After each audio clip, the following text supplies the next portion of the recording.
Karibu sana msikilizaji wangu kipenzi kwenye simulizi mpya inayoitwa Dunia. Simulizi ya maisha halisi, mapenzi, ndoto na mikasa. Kila kona ya simulizi hii ina sura mpya ya maisha. Kila mhusika ana siri na kila tukio linakupeleka sehemu ambayo hujawahi kufika. Jiandae. Jua lilikuwa linachomeka taratibu juu ya anga la Magomeni, mitaa ya jiji la Dar es Salaam. Joto la jioni lilikuwa limechoma hadi kwenye ngozi. Vumbi lilikuwa likipulizwa na magari yaliyokuwa yakijipenyeza kwenye foleni. Kwenye daladala moja lililokuwa limeegeshwa pembezoni mwa barabara ya Kawawa, kijana mmoja aliketi akitazama nje kwa macho yaliyobeba kumbukumbu nzito. Mavazi yake yalikuwa ya kawaida, lakini muonekano wake ulificha simulizi ndefu ya maisha aliyokuwa nayo. Kijana huyo alikuwa akiitwa Sudi. Alitoweka miaka 3 iliyopita. Hakusema anaenda wapi. Hakutuma hata ujumbe. Aliacha kila kitu: ndugu, jamaa na marafiki. Wakati huo huo, katika kona ya pili ya mtaa, ndani ya saluni ndogo iliyojaa wateja na harufu ya mafuta ya nywele, Neema alikuwa akimpaka rangi mteja wake. Lakini Neema alionekana mtulivu, lakini ndani yake kulikuwa na mawazo ya hisia. "Wewe Neema, siku hizi umekuwa kimya sana," mmoja wa wasichana alimsemesha. Neema alitabasamu kwa mbali. "Labda nimekuwa mtu wa kufikiri sana." Mwingine akamuuliza, "Bado unamkumbuka?" Neema hakujibu, alinyamaza tu. Moyo wake ulifikiria jina moja tu: Sudi. Mtaa ule ule, kwenye duka la vifaa vya muziki na michezo ya video game, vijana wawili, Musa na Dula, walikuwa wanacheza game la mpira la FIFA huku wakibishana kwa sauti. "Unajifanya fundi, kumbe unajua kushika padi tu. Ha, leo lazima nikuchakaze bwana."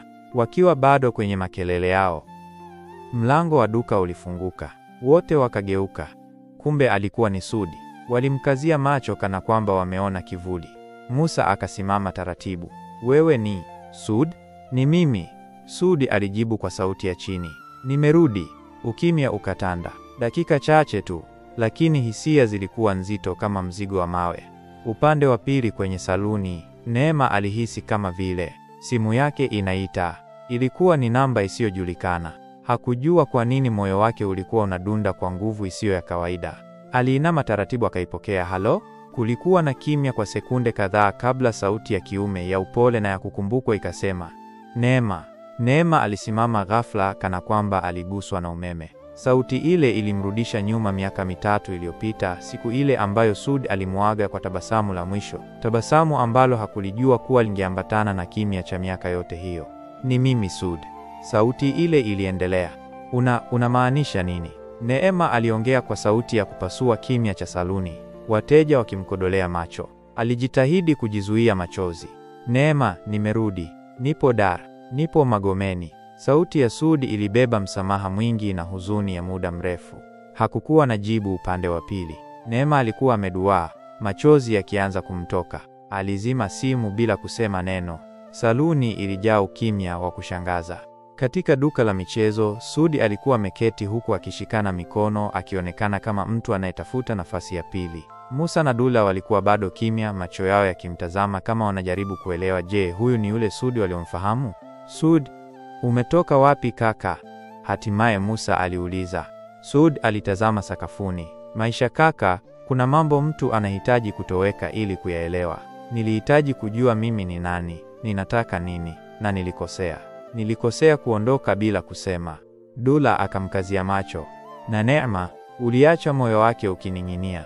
Sudi alitikisa kichwa kwa maumivu. "Ndio maana nimerudi. Nimekuja kusema samahani. Na kama bado ana nafasi ya kuniangalia tena, hata kama ni mara ya mwisho."